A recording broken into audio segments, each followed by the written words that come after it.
Hello दोस्तों, स्वागत है आपका स्टडी मटेरियल एमपी चैनल में।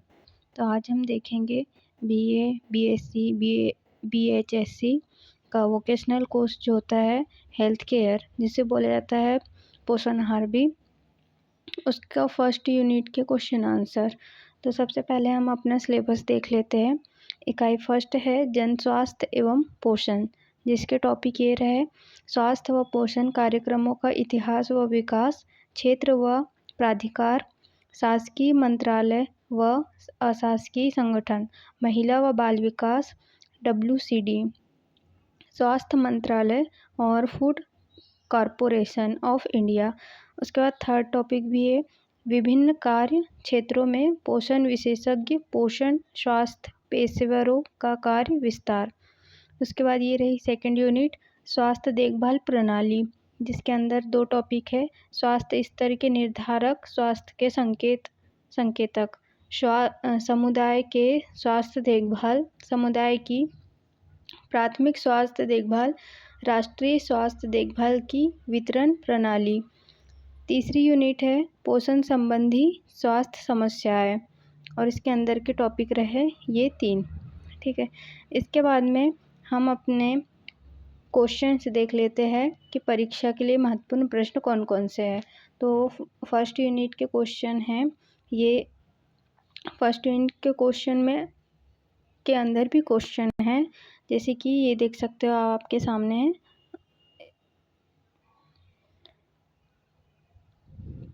सारे यूनिट के पहले क्वेश्चन देख लो। अगर आपको अच्छे से नोट करना हो तो आप वीडियो को पॉज करके नोट कर सकते हो। इसके बाद में हम फर्स्ट यूनिट के आंसर भी देखेंगे।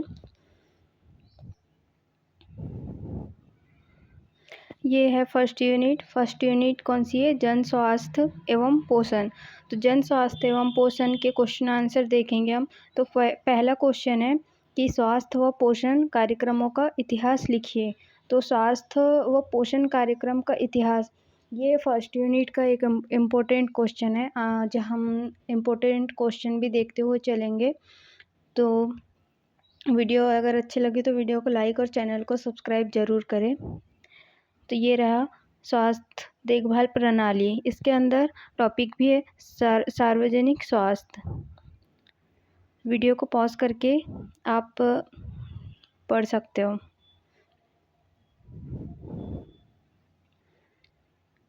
इसके बाद में निजी स्वास्थ्य सेवा। 2005 के बाद से स्वास्थ्य सेवा की अधिकांश क्षमता निजी क्षेत्र में या निजी क्षेत्र के साथ साझेदारी में रही है।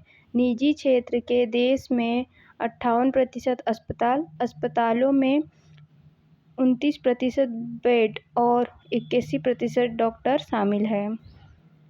इसके बाद में दवा। भारतीयों ने 2010 में दुनिया में प्रति व्यक्ति पर सबसे अधिक एंटीबायोटिक दवाओं का सेवन किया है।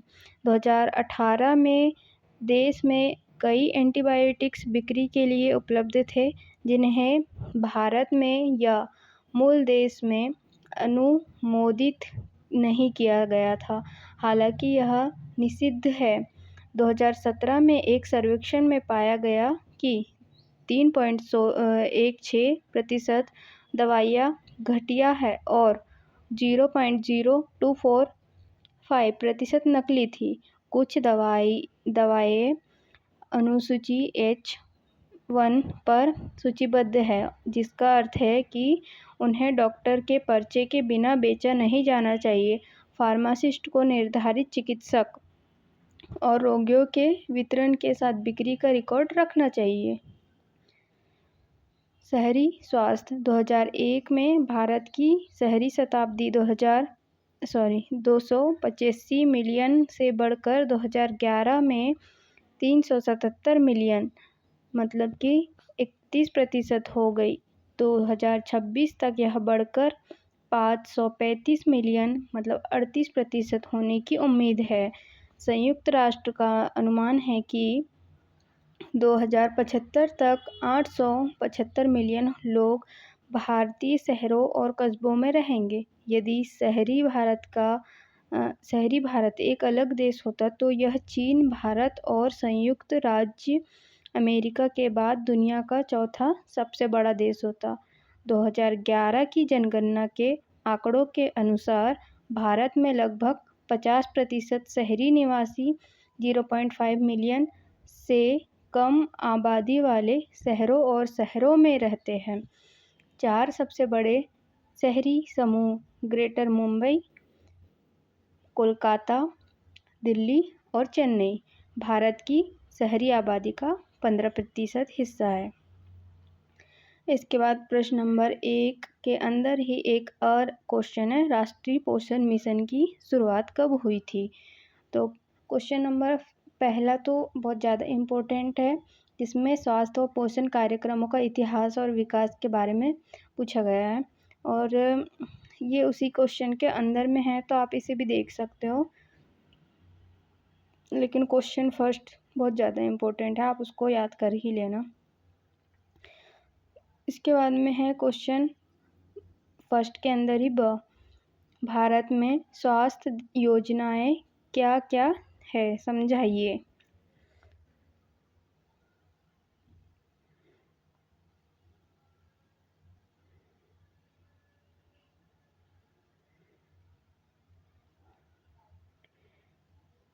प्राथमिकता एक टॉपिक है, दूसरा टॉपिक है नए कार्यक्रम और तीसरा टॉपिक है सामाजिक स्वास्थ्य सेवा।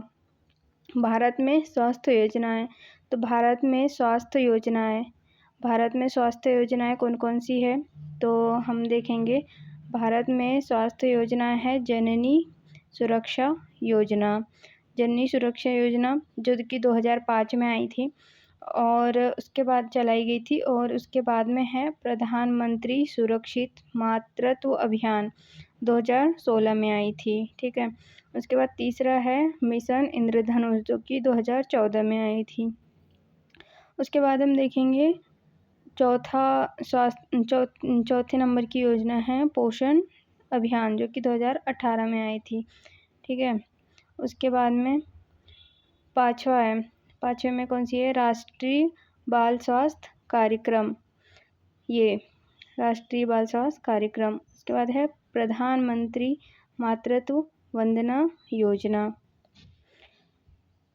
उसके बाद है राष्ट्रीय स्वास्थ्य मिशन, आयुष्मान भारत जिसे प्रधानमंत्री जन आरोग्य योजना भी कहते हैं, राष्ट्रीय स्वास्थ्य बीमा योजना।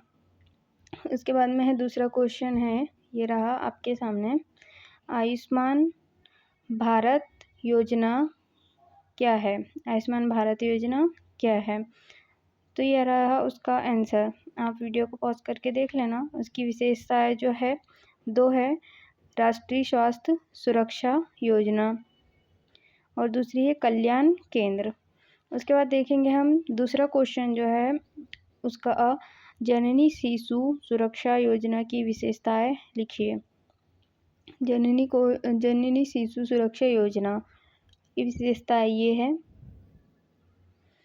इस कार्यक्रम में प्रसूताओं को मिलने वाली सुविधाएं, तो कौन सी सुविधाएं मिलती है जननी को, तो जननी को ये सुविधा मिलती है निःशुल्क संस्थागत प्रसव, स्वास्थ्य पड़ने पर निःशुल्क आवश्यकता पड़ने पर निःशुल्क सीजेरियन ऑपरेशन, निःशुल्क दवाइयाँ एवं आवश्यक सामग्री, निःशुल्क जांच सुविधाएं, निःशुल्क भोजन, निःशुल्क रक्त सुविधा, निःशुल्क वाहन सुविधा, जन्म के 30 दिन तक नवजात शिशु को मिलने वाली सुविधाएं। तो जन्म के 30 दिन तक नवजात शिशु को कौन सी निःशुल्क सुविधाएं मिलती है, तो निःशुल्क इलाज मिलता है, निःशुल्क दवाइयाँ मिलती है, आवश्यक सामग्री, और निःशुल्क जांच सुविधा होती है, निःशुल्क रक्त सुविधा होती है, माता के साथ साथ नवजात शिशु की भी मुफ्त जांच की जाती है और आवश्यकता पड़ने पर मुफ्त में खून भी दिया जाता है। निःशुल्क रेफरल सुविधाएं, आवश्यकता ट्रांसपोर्ट सेवाएं, व्यय में छूट, यूजर चार्जेस, रुग्ण नवजात शिशु पर खर्चा कम करना पड़ता है। जननी शिशु सुरक्षा योजना की विशेषताएं, तो जननी शिशु सुरक्षा की योजना विशेषताएं ये है, आप देख लेना। उसके बाद में क्वेश्चन नंबर 3 है राजीव गांधी किशोरी सशक्तिकरण स्कीम सबला की विवेचना कीजिए। इसका अगर नोट करना हो तो आप नोट कर लेना। लक्षित समूह और कौन सी सेवाएं देते हैं, पोषण प्रावधान, आयरन, फॉलिक एसिड अनुपूरण, स्वास्थ्य जांच एवं रेफरल सेवाएं, पोषण एवं स्वास्थ्य शिक्षा, परिवार कल्याण, किशोरी प्रजनन एवं यौन स्वास्थ्य बाल देखरेख पद्धतियां एवं गृह प्रबंधन पर परामर्श मार्गदर्शन, जीवन कौशल शिक्षा तथा सार्वजनिक सेवाओं पर पहुंच। राष्ट्रीय कौशल विकास कार्यक्रम के अंतर्गत 16 वर्ष एवं उससे अधिक आयु की लड़कियों हेतु व्यावसायिक प्रशिक्षण। उसके बाद है WHO के प्रमुख कार्य क्या है। विश्व स्वास्थ्य संगठन की स्थापना कब हुई, इसका मुख्यालय कहाँ है। तो आप लोग सभी को तो पता ही होगा कि WHO का फुल फॉर्म क्या होता है, विश्व स्वास्थ्य संगठन। उसके बारे में ये है, आप देख सकते हो। और उसके कार्य पूछा है तो कार्य भी ये रहे। उसका संचालन विश्व स्वास्थ्य सभा। क्वेश्चन नंबर 4 है स्वास्थ्य एवं परिवार कल्याण मंत्रालय पर टिप्पणी। ये क्वेश्चन भी एक इम्पोर्टेंट है। व्यक्तिगत स्वास्थ्य एवं सामुदायिक स्वास्थ्य क्या है। क्वेश्चन को ऐसे घुमा फिरा कर पूछ लिया जाता है, तो आप अच्छे से क्वेश्चन को याद कर लेना।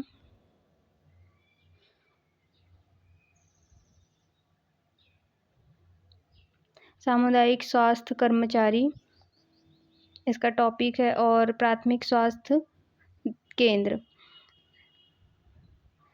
उप स्वास्थ्य केंद्र, सामुदायिक स्वास्थ्य केंद्र। और ये अस्पताल आमतौर पर बड़े कस्बों या शहरों में होते हैं और काफ़ी महंगे हो सकते हैं।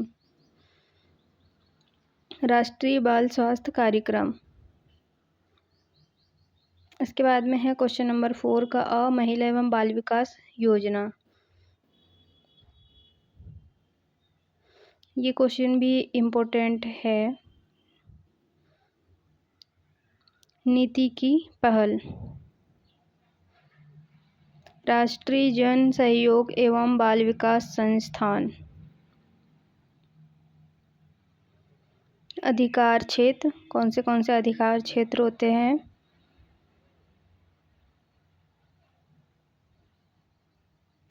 प्रश्न नंबर 5 है भारतीय आयुर्विज्ञान अनुसंधान परिषद पर निबंध दीजिए।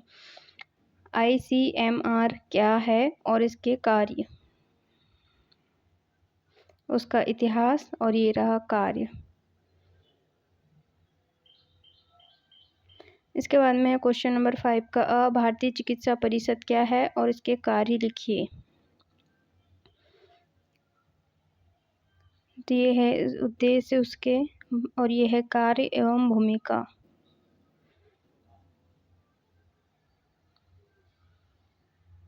और ये रहा फूड कॉरपोरेशन ऑफ इंडिया पर टिप्पणी लिखिए। ये क्वेश्चन भी इम्पोर्टेंट है। भारतीय खाद्य निगम का क्या काम है। FCI food corporation of India. Ministry of consumer affair food and public distribution Bharat सरकार के अधीन एक वैधानिक निकाय है। FCI के उद्देश्य खाद्य सुरक्षा, उपलब्धता, खरीद सामर्थ्य, अवशोषण, स्थिरता। और ये है प्रमुख गतिविधियाँ, वितरण कैसे होता है।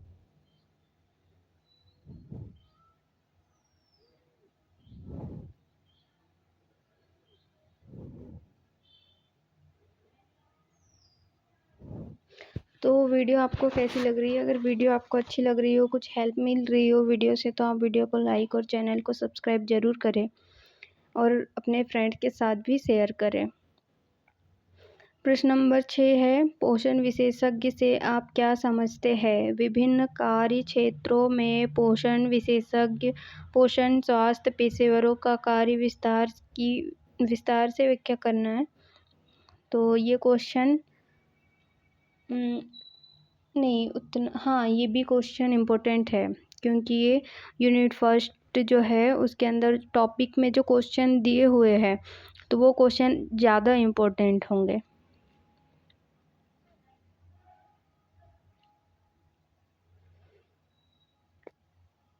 आहार विशेषज्ञ और पोषण विशेषज्ञ की भूमिका।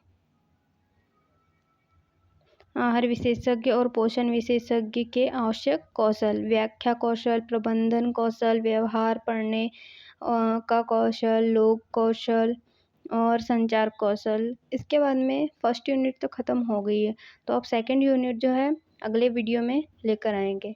तो वीडियो अच्छी लगी हो तो वीडियो को लाइक, चैनल को सब्सक्राइब, और आप कौन सी यूनिवर्सिटी से हो, कौन से कॉलेज से हो और वीडियो कहाँ से देख रहे हो, कमेंट कर दीजिएगा। Thank you. और चलो कुछ नहीं, जाने दो।